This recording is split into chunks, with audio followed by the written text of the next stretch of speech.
il y a quand même une différence entre les deux. D'un côté, on a une candidate fasciste qui, quand elle prendra le pouvoir, on ne sait pas quand elle nous le rendra. De l'autre côté, on a Emmanuel Macron, ça fait 5 ans qu'il prend des mesures catastrophiques pour le climat, pour la jeunesse. Il a baissé les APL, il a proposé la loi LPR, la loi sécurité globale, la Convention citoyenne pour le climat, il ne l'a pas écouté. Alors, donc, il y a le choix qui s'offre à nous, là, aujourd'hui, c'est de s'abstenir pour renvoyer un message fort en disant le choix, on n'en a pas voulu, ou de voter Macron parce que ce sera toujours le moins pire. Mais surtout, le plus grand choix, c'est de savoir comment on va occuper la rue pendant 5 ans.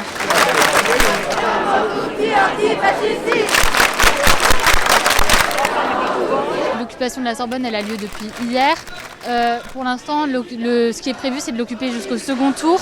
Et c'est de lancer un mouvement dans toute la France. Je pense à Rennes 2, je pense à Strasbourg. C'est des mouvements qui vont commencer à se construire. Et plus la jeunesse sera mobilisée, plus le pouvoir devra flancher.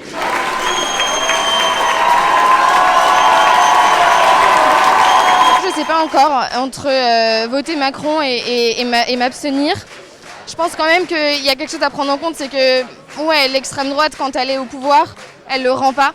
Et derrière, il y a toutes les minorités qui vont vraiment subir tous ces choix-là.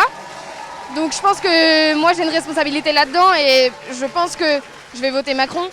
Mais en fait ça me fait mal de le lire parce que Macron pendant 5 ans il nous a malmenés. On se souvient des files d'étudiants dans les banques alimentaires, on se souvient des lycéens qui étaient mis à genoux dans les lycées avec les policiers qui étaient juste derrière. On se souvient de tout ça, on se souvient de la loi climat qui a été complètement saccagée. La répression de plus en plus forte envers tous les mouvements sociaux et en fait moi je pense que j'aurais vraiment du mal à voter Macron. Voilà, je pense que l'essentiel aussi, au-delà du vote, c'est vraiment de se retrouver là, c'est ce qu'on est en train de faire en ce moment, c'est vraiment de massifier toutes les mobilisations qui existent, de créer des liens entre les mobilisations, entre les mouvements. Le dernier quinquennat, il a jamais été aussi engagé sur les questions antiracistes, féministes, écologistes, sociales. Et c'est important en fait, juste au-delà de ça, de poursuivre et de continuer de créer des liens et parce qu'on va avoir besoin de toute cette force-là et c'est trop important d'être là aujourd'hui et de continuer à se mobiliser.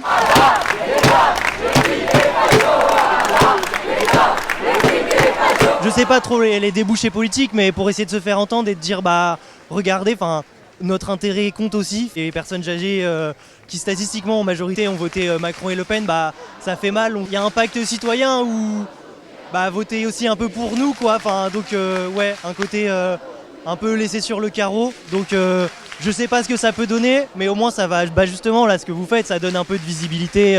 Là, il y a un peu plein de journaux, donc en espérant que ça puisse donner un petit tournant sur la campagne, le second tour. Mais voilà. La question, c'est surtout de savoir comment en fait on va construire et préparer la contre-offensive parce qu'on va avoir des réformes très dures, notamment sur l'université, sur la question des inscriptions, des frais d'inscription, etc. Il va y avoir un renforcement, un durcissement de la sélection. Et nous, c'est ça, on veut se battre contre ça. C'est pour ça qu'on dit par exemple qu'il faut que l'université elle reste ouverte à toutes et tous.